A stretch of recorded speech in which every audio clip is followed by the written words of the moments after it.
What if I told you that the burger, that quintessentially American food that we all know and love, has a history that stretches back thousands of years and crosses multiple continents? The humble hamburger has become more than just food. It's a cultural phenomenon, an economic powerhouse, and perhaps the most recognized meal on the planet. But how did ground meat between? To understand the burger, we first need to talk about ground meat. The idea of chopping or grinding meat into smaller pieces is actually ancient. As far back as the Roman Empire, there are records of dishes made with minced meat. The Romans had a dish called icitia aumentata, which was essentially a minced meat patty mixed with wine-soaked bread, pepper, and pine nuts. While this wasn't served in a bun, it shows that humans have long understood that ground meat could be shaped, seasoned, and cooked into something delicious. But the real story of the burger begins not in Rome, but further east. The nomadic tribes of Central Asia, particularly the Mongols, developed a practical way to prepare meat during their long journeys. Mongol warriors would place slabs of meat under their saddles as they rode. The constant friction and pressure would tenderize the meat, and the warriors would later eat it raw or lightly cooked. This might sound unappetizing to modern sensibilities, but it was an efficient source of protein for people constantly on the move. As the Mongol Empire expanded westward in the 13th century, this concept of tenderized ground meat traveled with them. When Mongol forces reached Moscow and the surrounding territories, they brought this culinary technique with them. The Russians adopted and adapted it, creating what we now know as steak tartare, raw ground beef seasoned with onions, capers, and spices. Here's where our story gets interesting, and where the hamburger gets its name. In the medieval port city of Hamburg, Germany, there was considerable trade with Russian territories. German ships traveling to and from Russian ports brought back more than just goods. They brought back culinary ideas. By the 17th and 18th centuries, Hamburg had become a major port city with a thriving food culture influenced by international trade. The people of Hamburg took the Russian concept of ground beef and evolved it into something new. Instead of serving it raw, they began cooking the meat, creating what became known as Hamburg-style beef, or Hamburg steak. This was seasoned ground beef, formed into a patty and cooked, often served with gravy and onions. Hamburg was uniquely positioned to create this culinary innovation. As one of the most important members of the Hanseatic League, a powerful medieval trading confederation, the city was cosmopolitan and wealthy. Its port saw ships from across Europe, Russia, and even as far as the Americas. Sailors and merchants from different cultures mixed freely, exchanging not just goods but recipes and cooking techniques. The Hamburg steak wasn't just street food, it appeared in fine dining establishments and working-class taverns alike. German cookbooks from the era include detailed recipes for preparing Hamburg steak, with variations that included different spices, breadcrumb binders, and cooking methods. Some versions were smoked, others were pan-fried. The versatility of ground beef meant that cooks could adapt the dish to whatever ingredients they had available. The Hamburg steak became incredibly popular throughout Germany, particularly among the working class. It was affordable because it could be made from cheaper cuts of meat. The grinding process tenderized even tough meat, making it palatable. It was filling, providing substantial protein and calories for laborers, and it could be prepared relatively quickly compared to roasts or other meat dishes that required hours of cooking. Restaurants in Hamburg began specializing in this dish, and it became synonymous with the city itself. If you ordered Hamburg steak in Germany during the 1700s and 1800s, everyone knew exactly what you were getting. The dish became such a part of Hamburg's identity that it was one of the city's culinary exports, something that Hamburg was known for across Europe. Now we need to cross the Atlantic. The 19th century saw massive waves of German immigration to the United States, particularly between 1830 and 1890. These immigrants brought their culinary traditions with them, and Hamburg steak was among the most popular.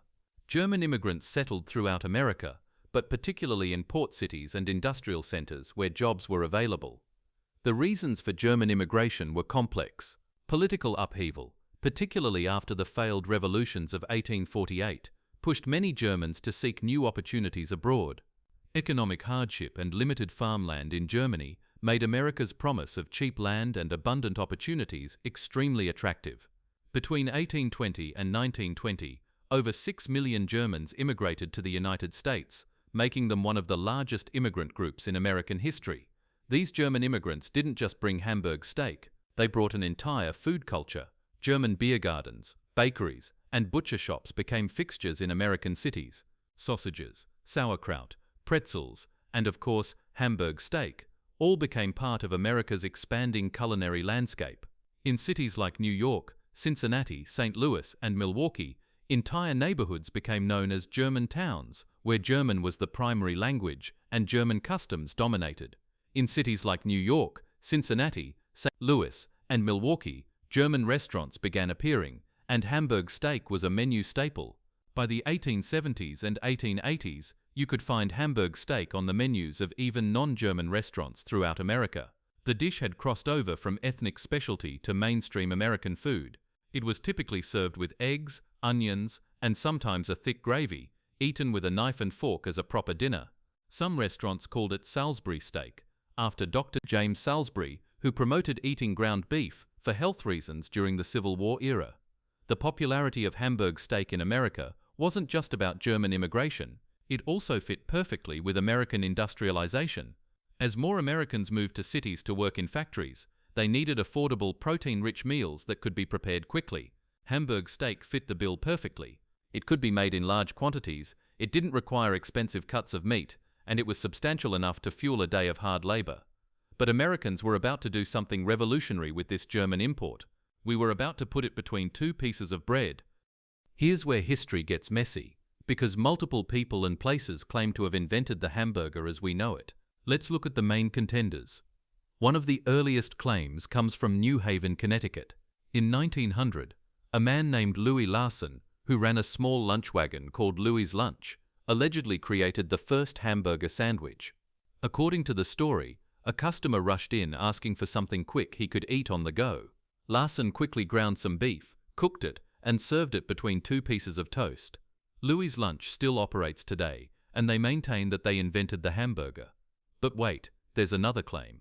At the 1885 Erie County Fair in Hamburg, New York, brothers Charles and Frank Menches supposedly ran out of sausage for their sandwich stand. In a moment of improvisation, they substituted ground beef, creating what they called a hamburger after the fair's location. This story has been passed down through the Menches family for generations.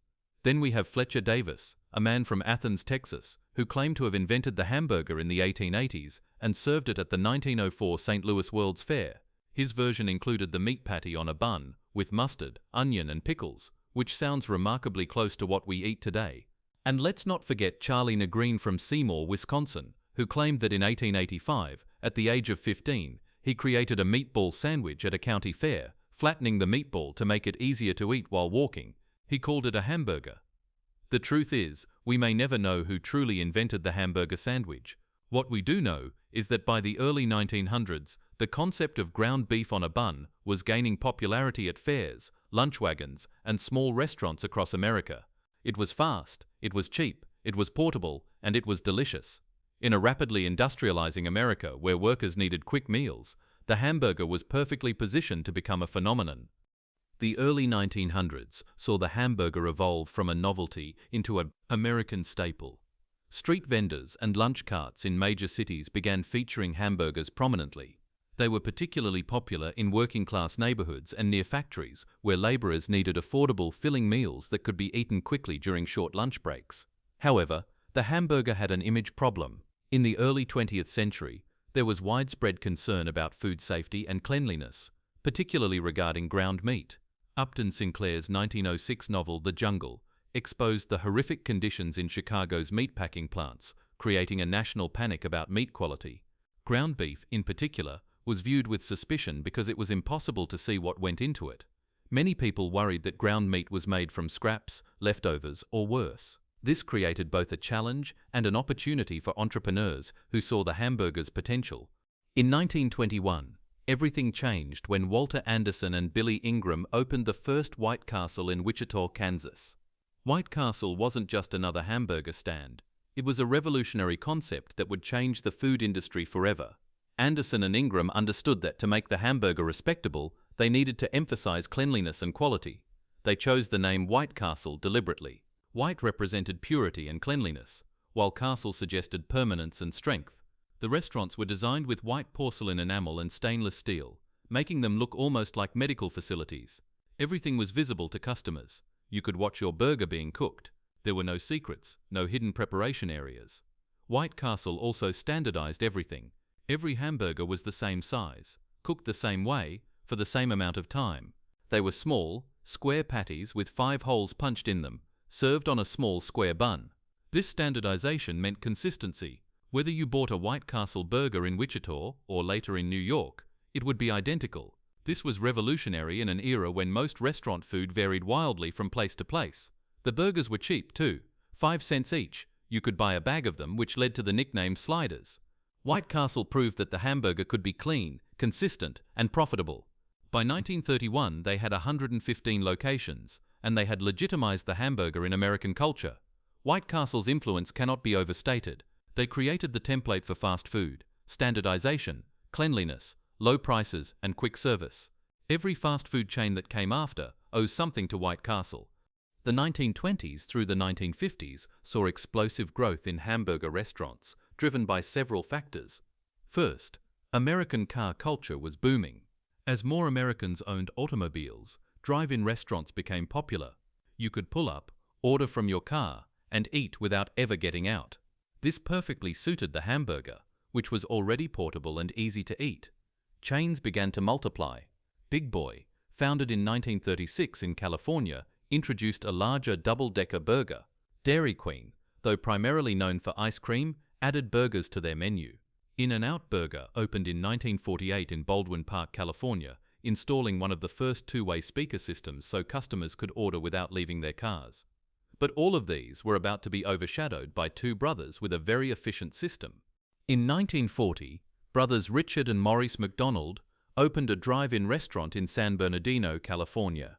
For the first 8 years, it was successful but unremarkable, featuring the standard drive-in format with car hops and an extensive menu.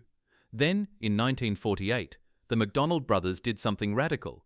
They closed their restaurant, fired the car hops, and reopened with a completely different system. They called it the Speedy Service System, and it would revolutionize not just the hamburger industry, but the entire restaurant business. The McDonald brothers reduced their menu to just 9 items: hamburgers, cheeseburgers, soft drinks, milk, coffee, potato chips, and pie. They got rid of the chips and later added French fries cooked in beef tallow. They redesigned their kitchen like an assembly line, with each worker responsible for a specific task. One person grilled the burgers, another dressed them, another packaged them. Every burger was prepared identically in advance and kept warm. Service was incredibly fast. The burgers were cheap too. 15 cents for a hamburger, 19 cents for a cheeseburger. The volume was enormous. The McDonald brothers were making money hand over fist. In 1954, a milkshake machine salesman named Ray Kroc visited the McDonald brothers restaurant. He was astounded by what he saw: the efficiency, the volume, the profits. Kroc saw potential for something much bigger. He convinced the brothers to let him franchise their system, and in 1955, he opened the first franchised McDonald's in Des Plaines, Illinois. Kroc was ruthless about standardization. Every McDonald's had to be identical: same menu, same prices, same preparation methods, same building design. He created manuals detailing every aspect of operation, down to how many seconds each side of a burger should be cooked. In 1961, Kroc bought out the McDonald brothers for $2.7 million and began the company's explosive global expansion. By the 1960s, McDonald's had become synonymous with the hamburger. The Golden Arches became one of the most recognized symbols in the world. McDonald's proved that burgers could be served quickly, consistently, and profitably on a scale never before imagined.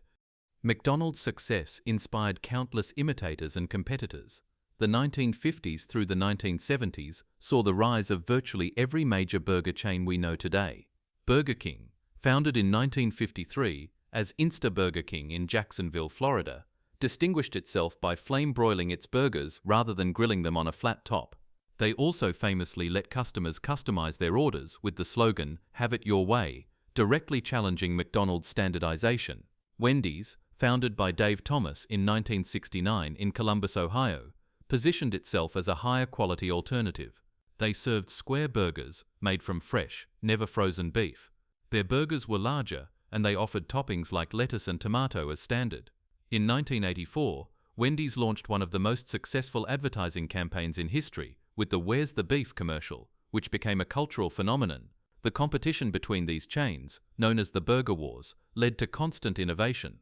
They competed on price, quality, size, and variety. New burger variations appeared: double burgers, triple burgers, bacon cheeseburgers, mushroom Swiss burgers. The basic concept remained, but the options expanded dramatically. While national chains dominated, regional burger styles developed distinct identities. These local variations showed that the hamburger was adaptable and could reflect regional tastes and traditions. In California, the burger evolved into an art form.